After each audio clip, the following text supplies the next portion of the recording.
For today's cup of coffee, we have something that was new to me. I just found out about this as I was researching this site, and this is cryptidsfandom.com, and this is a being called Hat Man. So We love Hat Man, though. It depends on the hat, and it depends on the man.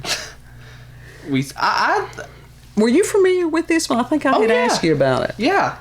He was one of the main ones that I found out about in my early research. Right. Things. I watched many a video about the Hat Man and listened to many of people. Apparently, this is not rare. Art Bell did stuff about the Hat Man, I believe. I don't know whether he did or not. Now, this sort of goes in with shadow beings or shadow people and or men in black. So they have given him his own little category on this. And it says the Hat Man is a figure in urban legends more related to sleep paralysis. And, of course, the link will be in the description box. Mm-hmm. And he's supposedly a phenomenon in which witnesses report seeing a shadowy entity dressed in an old top hat on some occasions, and others say that it's a fedora-type hat. And then a layer. They're going to argue about what type of hat the man is on. There's always going to be those people, always. You want to know what it was? It was a fucking wide-brimmed hat. So there's another one. I'm just saying. That's the only one. These other people, they got their own thing there. The Hat Man acts like a ghost and is almost always seen just standing. Yeah. And then it can simply fade until the witness no longer sees it and has no apparent reaction to people. It says many people report bumping into this entity, which does absolutely nothing for seconds or minutes. Then it moves around a bit and just vanishes. Yeah, that's pretty much it. I view him as a inspector of sorts, like a observer. Oh God, just he like may be a watcher. Just like a study, just an entity that studies. Well, there are watchers. That's all, he doesn't. I've never heard of him actually hurting anyone. He just watches. That's kind of creepy. It says the Hat Man is a shadow with no details, and it says here it's not always reported to be harmless. So then there was another source that I had, and this is a website called The Week, W-E-E-K, not W-E-A-K, and from October 31st, 2018, who is the Hat Man? And the nightmare shared by dreamers across the world. And again, this link will be in the description box. It says, tales of things that go bump in the night are often met with skepticism, but one nightmarish figure keeps cropping up in reports from all over the world. Numerous people claim to have woken in the dark to find a shadowy figure dubbed the Hat Man looming over them. Now, that would be a hell of a thing. Yeah. And the phenomenon has attracted widespread attention, inspiring documentaries on the subject and the launch of a dedicated blog, the Hat Man Project, where people can share their experiences. So that's pretty cool. Mm-hmm. And it says, while this is not a new phenomenon, people have described a frightening nighttime vision that paralyzes them with fear and seems to suck the breath right out of them, often by pressing directly upon their chest, and that is reported from something called Quartz. From what? Quartz. I don't know if it's a website or what it is, Quartz. Okay. And they also say the entity has stalked human beings throughout history, not merely within a particular society or during a specific time. And that's a statement from Shelley Alder in her book, Sleep Paralysis, Nightmares, Nocebos, and Mind-Body Connection. Okay. And there's always been one of my favorite paintings, and I can't remember the artist's name right now. It is called The Nightmare. And that's where that impish figure is sitting on someone's chest, and then it has that painting. That like demonic-looking horse. I actually wanted a tattoo based off of that. That would be cool. That would be cool. If you would have to have somebody that really knew, their stuff on that, or they could make a huge mess. Yeah. But there's as far as hag syndrome, and you got Old hag syndrome. Sure, and then you've got incubi and succubi, and so there's always been reports of these kinds of beings out there. And it says, in the field of sleep research, Adler writes, quote, "This experience is termed sleep paralysis. An individual in the process of falling asleep or awakening finds himself or herself completely awake but unable to move or speak. Frequently, he or she sees a shadowy or indistinct shape approaching and becomes increasingly terrified." Well, yeah, because you're asleep. Yeah, it's literally sleep paralysis. Yeah, well, and sleep paralysis is a common occurrence that, according to a 2011 U.S. study, affects almost 8% of people regularly. I mean, that would be a horrific thing to experience occasionally or just once. I always wondered. Regularly, that's disturbing. Oh, yeah. Many people have that, like, regularly. Well, 8% of the population's quite a few people. I mean, I wondered if it's let me see if I can get this right. I always wondered if it was just, like, they're still dreaming, but it's so vivid that they think it's real. It could be that. There's temporal lobe seizures and stuff like that can occur. There's a lot of reasons, and it can be simply paranormal. Have you ever experienced it? Waking up and having something like that happen? Yeah, sleep paralysis. No, I've never. I've been blessed, and I have never done that. I have woke up before, and there was an apparition there. Yeah. That's horrifying. Yeah, but you could still move. You could still... Oh, yeah. I mean, it was just... Yeah, I was horrific. I mean, I wasn't horrific. I was horrified. Mm-hmm. The experience was horrific. That had to do with a toothache then. And I've had issues. I've had nightmares with toothache. This wasn't a nightmare. I was hurting, and I reached over to turn the light on, and when I looked down, it was like a solid white, and then as you looked up, it was a just typical ghost shape, but it was translucent. There was also, you all were also in the room with the ghost that poured the can down Dad's back. That was a different room. Yeah, I was in that room also, but this thing, I mean, it was just standing there. It was not light coming in through the window or anything like that, because that would not have been like human shape. Shadow beings are literally like somehow they're darker than the darkest room. Yeah, I did see one of those too. And so that was the first experience that I remembered. And I was like, I don't know, 2. And that in of itself is freaky, because it's like, sure. It's, have we ever done an episode about the Light Eaters legend around here? I don't think we have. It's like that. Yeah. Almost. Yeah. I mean, it's just... like the blackest paint. I woke up, and it's like this hulking black thing that its head was almost... it was very close to the top of the door facing. Mm-hmm. And being a very small child, I thought it was my father, and he was asleep in the other room because he worked night shift. And there was an understanding that as I saw the thing, it saw me. The arms appeared to go below the knees, and then it turned to the left and went down the hall. That's freaky as hell. Yeah. And so, small child, it's like they're sleeping beside my mother, and I'm like, Mom, there's a monster in the doorway. And being typical parent, shut up, go back to sleep. So, yeah. And then the paranormal things just kept on rolling throughout life. If your kid says that they see something, believe them. Yeah, well, that would be nice.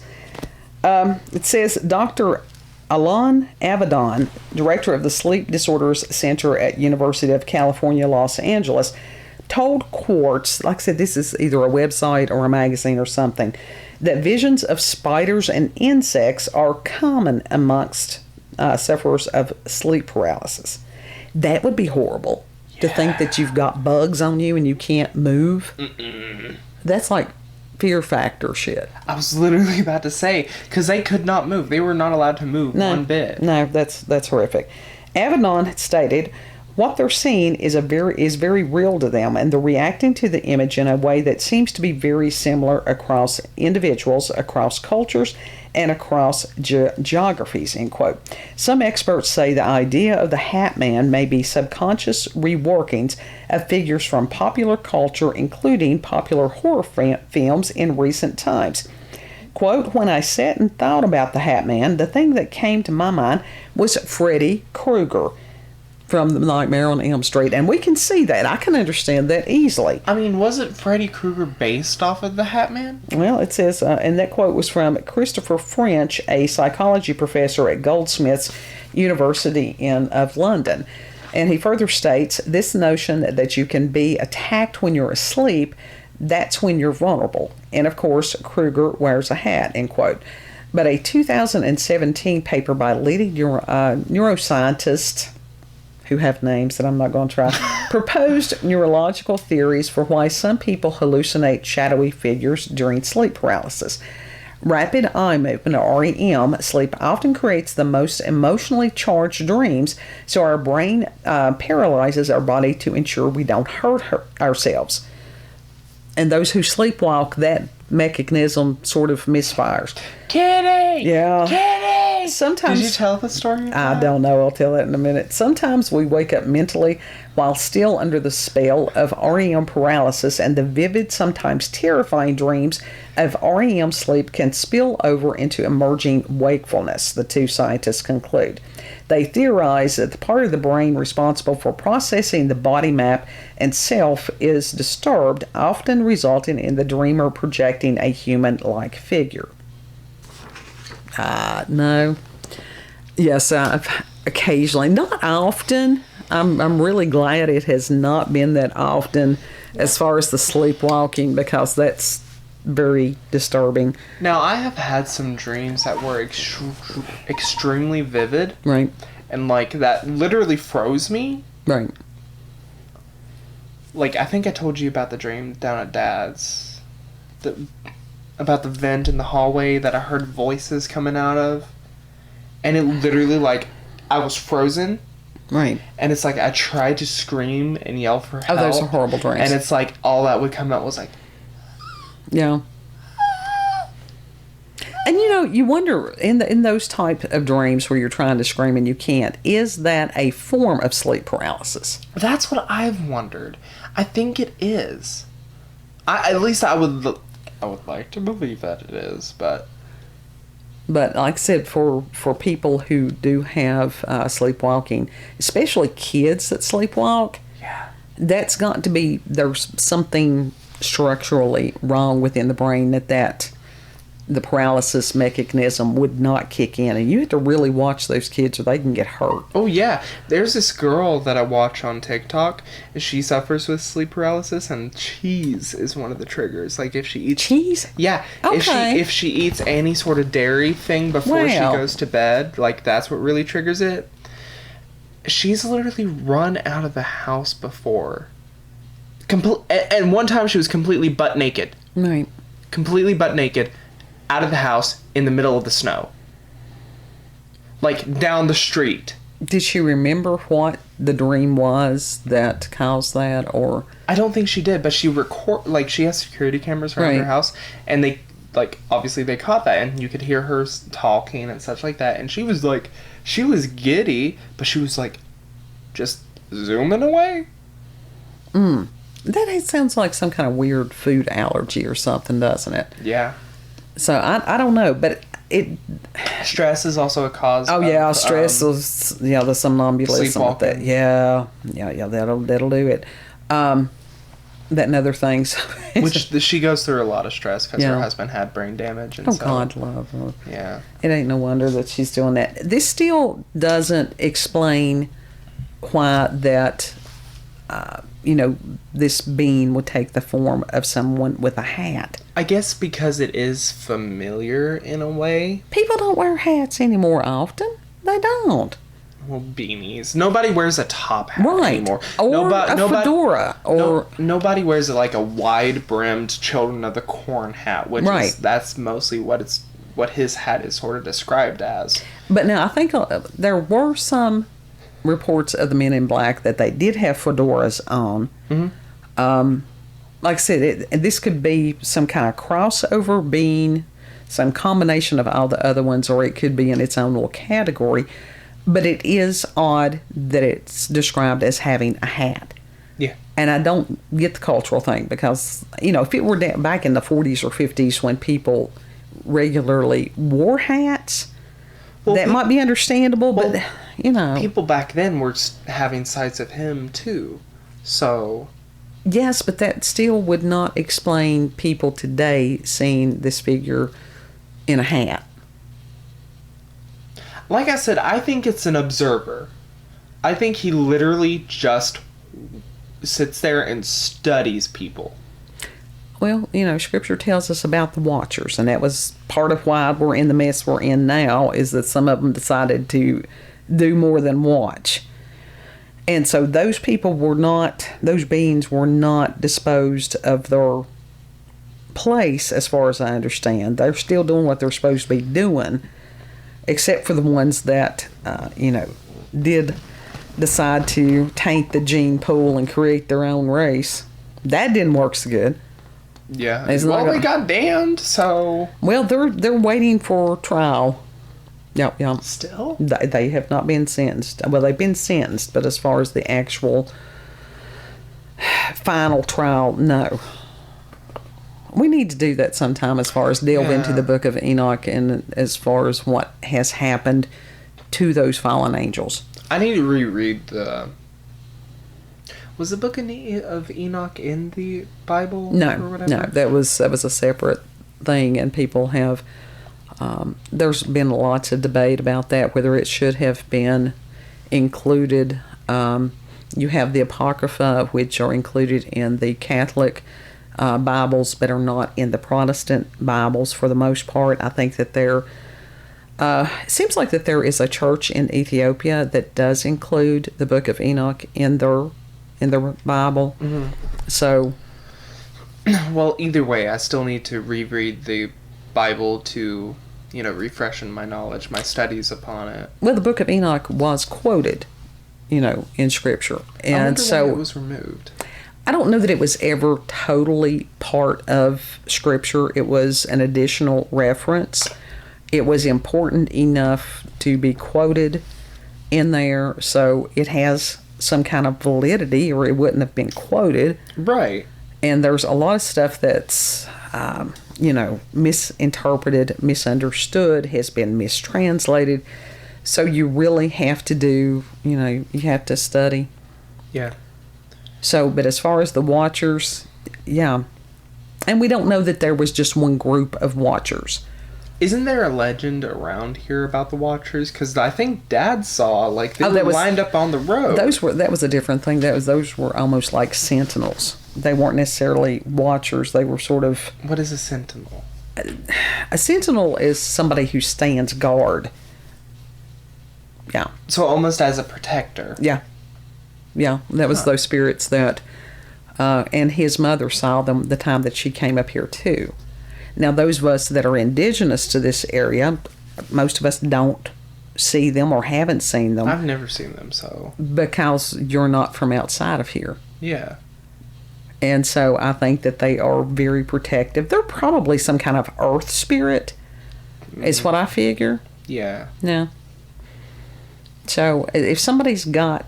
unless they have ill intent, and I think that's part of why people can come to some of these areas and they're like, oh, there is this darkness. Those of us that live here, I don't know, maybe we just don't see it. I think it's that we're used to it in a way. But even still, I can tell, it... sometimes when we go out of town, when we come back into town, it's like, ooh. Well, I think that's just the curse that's over this particular area. Yeah. But now there is a curse. We're not right in the town, so we're not subject to that per se. Yeah, but we're right down the road from something that's cursed. Well, that's not. That the is black dog collar. Well, there's all kinds of myths and legends in these mountains because people pay attention. A lot of these were not shared with people outside of families, which is how a lot of them have gotten lost, which is sad because that's a lot of heritage, that's a lot of knowledge that has been lost. Some of the different things that you can find on YouTube about Appalachian culture, it was like somebody had put, it's like, what's the big deal about the Appalachian Mountains? And I responded because this was somebody that was speaking out of ignorance, and I got that. And it's like, first of all, we're a separate culture, and there's a lot of people that believe the, propaganda that has been pointed towards us for generations, and that they automatically assume that people hear this. How many times have we heard this? Inbred, ignorant, Bible thumping backwoods redneck was what I got called one time. I've been called a lot of other things. Yeah, I've been called a lot of things too on TikTok. So within that, even as far as how we speak, that people can be very bigoted towards us. We can have been very maligned because we're misunderstood. Yeah. I mean, we are a separate culture. We are a separate culture. Most of us are, if you want to call it, a mixed race. It's a matter of Native American. There, even as far as the Melungeons, that there is speculation that those people, some of them may have been African American, or they may have been of Turkish descent. There's a lot of us that are mixed with German and Irish and what's called Scotch Irish, which were the Scottish people that were displaced there in Ireland for a while, and in English. Yeah. We're mutts. We are mutts. And we, some of us hold certain aspects of our, heritage, even though white people apparently don't have heritage, whatever you want to say. I just said we was mixed race. I know, but some people are like, oh, white people, they don't have heritage. The hell you say? Some of us hold that Native American rootage that we have very close. Well, we are basically a people without a home. Mm-hmm. Which the is misfits, the island of misfits. We are the island toys. of misfits, and we have a tendency to be very mistrustful of people from outside this area. Mm-hmm. Now, once we know somebody and know that we can trust them, we'll open up. Now, we'll be nice to somebody. Yeah. Be very gracious. You can be cordial. But it's always we'll hold somebody at arm's length. Oh, yeah. And until we know, because these people have, we have been abused in just about every kind of way. Mm-hmm. Still are. So I was not snarky. I just explained, that the response that was given in a lot of ways was bigoted. Mm-hmm. Which is true. Yeah.